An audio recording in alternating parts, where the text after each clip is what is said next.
بسم اللہ الرحمن الرحیم۔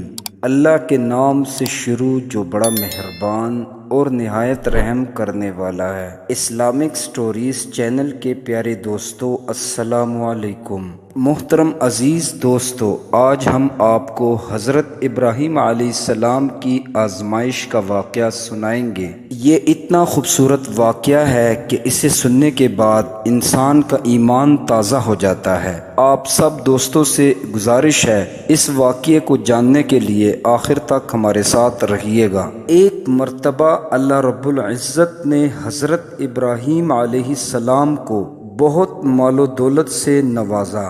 بے شمار اونٹ، گائے اور بکریوں سے اللہ رب العزت نے ان کو نوازا۔ ایک مرتبہ اللہ رب العزت اپنے فرشتوں سے فرمانے لگے کہ حضرت ابراہیم علیہ السلام میرے دوست ہیں۔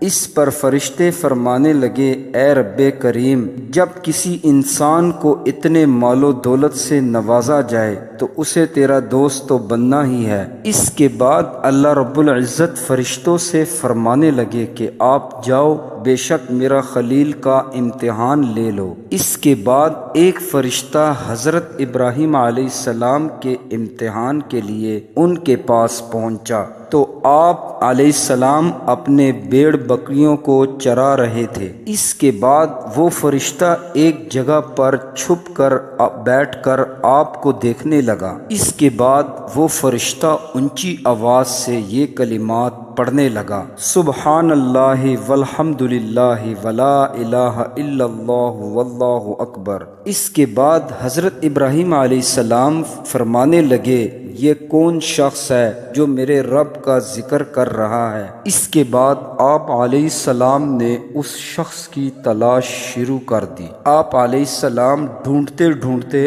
آخر کار اس فرشتے کے پاس پہنچ گئے۔ وہ فرشتہ انسانی شکل اختیار کر کے آپ کا امتحان لینا چاہ رہا تھا۔ آپ علیہ السلام اس فرشتے سے فرمانے لگے کہ وہ تو تھا جو میرے رب کا ذکر کر رہا تھا۔ اس پر وہ فرشتہ کہنے لگا، جی ہاں، میں ہی ذکر کر رہا تھا۔ اس کے بعد حضرت ابراہیم علیہ السلام فرمانے لگے، اے شخص، ایک مرتبہ پھر میرے رب کا ذکر کر۔ وہ فرشتہ کہنے لگا، اے اللہ کے نبی، پہلے تو میں ذکر اپنے مرضی سے کر رہا تھا، لیکن اگر ابھی آپ کہہ رہے ہیں کہ دوبارہ وہ کلمات ادا کر تو اس کے لیے آپ کو قیمت ادا کرنی پڑے گی۔ اس پر حضرت ابراہیم علیہ السلام اس فرشتے سے فرمانے لگے کہ اے شخص، میرے محبوب کا ذکر کرنے کے لیے تجھے کیا چاہیے؟ اس پر وہ فرشتہ فرمانے لگا تو اس پر وہ فرشتہ کہنے لگا،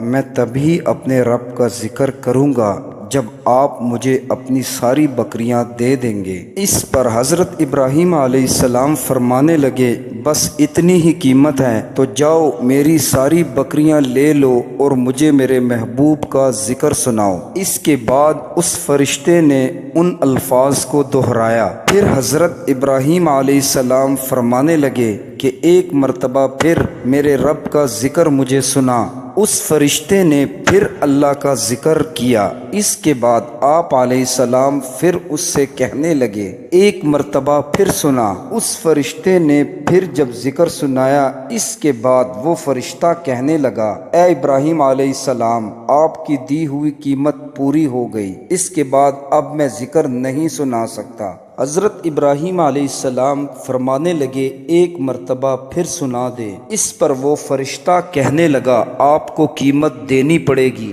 بھینس، گائے، بیل، جتنا کچھ آپ کے پاس ہے وہ سب آپ کو دینا پڑے گا۔ حضرت ابراہیم علیہ السلام فرمانے لگے، جو کچھ بھی میرے پاس ہے وہ سب تمہارا ہوا، اب ذکر سنا دو۔ اس فرشتے نے ایک مرتبہ پھر ذکر سنایا۔ اس کے بعد حضرت ابراہیم علیہ السلام کبھی رونے لگتے ہیں اور کبھی مچلتے ہیں اور کبھی آہیں بھرتے ہیں۔ اس کے بعد حضرت ابراہیم علیہ السلام اس فرشتے سے کہنے لگے، تو میرے محبوب کا ذکر مجھے سناتا رہ۔ اس کے بعد وہ فرشتہ آپ علیہ السلام سے کہنے لگا، بس اس کے بعد مزید میں نہیں سنا سکتا۔ اس کے بعد حضرت ابراہیم علیہ السلام فرمانے لگے، اور جو تجھے کچھ چاہیے وہ میں تجھے دوں گا، بس میرے محبوب کا ذکر سنا۔ وہ فرشتہ کہنے لگا، اے ابراہیم علیہ السلام، بکریاں، بھینس، گائیں وغیرہ سب کچھ لے چکا ہوں، اب آپ کو سارے اونٹ دینے پڑیں گے، تبھی میں ذکر سناؤں گا۔ اس پر حضرت ابراہیم علیہ السلام فرمانے لگے، جو کچھ تجھے چاہیے وہ تو لے لے، پر مجھے ذکر سناتا رہ۔ سب کچھ لینے کے بعد وہ شخص خاموش ہو کر بیٹھ گیا۔ حضرت ابراہیم علیہ السلام فرمانے لگے، اے شخص، خاموش کیوں ہو گئے ہو؟ وہ شخص فرمانے لگا، اے ابراہیم علیہ السلام، سب کچھ تو میں آپ سے لے چکا ہوں، اب آپ کے پاس کچھ بھی نہیں بچا، اس لیے میں مزید ذکر نہیں سنا سکتا۔ تو اس پر حضرت ابراہیم علیہ السلام فرمانے لگے، میرا سب مال تو لے چکا ہے، اس کے لیے تو تجھے نوکر کی ضرورت پڑے گی، تو تو مجھے اپنی نوکری کے لیے رکھ لے، بس تو میرے محبوب کا ذکر مجھے سناتا رہ، اور میں تیرے جانوروں کی دیکھ بھال کرتا رہوں گا۔ یہ سننے کے بعد آخر کار اس فرشتے کے آنکھوں میں آنسو آ گئے۔ اس فرشتے نے آپ کو اپنے گلے سے لگا کر کہنے لگا کہ میں تو بس آپ کا امتحان لے رہا تھا، اللہ رب العزت نے آپ کو خلیل بنایا ہے، آپ اسی لائق ہیں۔ پیارے دوستو، یہ آج کا خوبصورت واقعہ تھا، امید کرتا ہوں آپ کو پسند آیا ہوگا۔ اگر پسند آیا ہو تو اسے لائک اور شیئر کر دیں۔ اللہ رب العزت اپنے محبوب بندوں سے امتحان ضرور لیتے ہیں، اللہ تعالی ہمیں بھی اپنے محبوب بندوں میں شامل فرمائے۔ پیارے دوستو، آج کا واقعہ یہاں ختم ہوتا ہے۔ اپنے خوبصورت رائے کا اظہار کمنٹ باکس میں ضرور کیجیے گا۔ ابھی کے لیے اجازت چاہتا ہوں، نیکسٹ ویڈیو میں ملاقات ہوگی۔ فی امان اللہ۔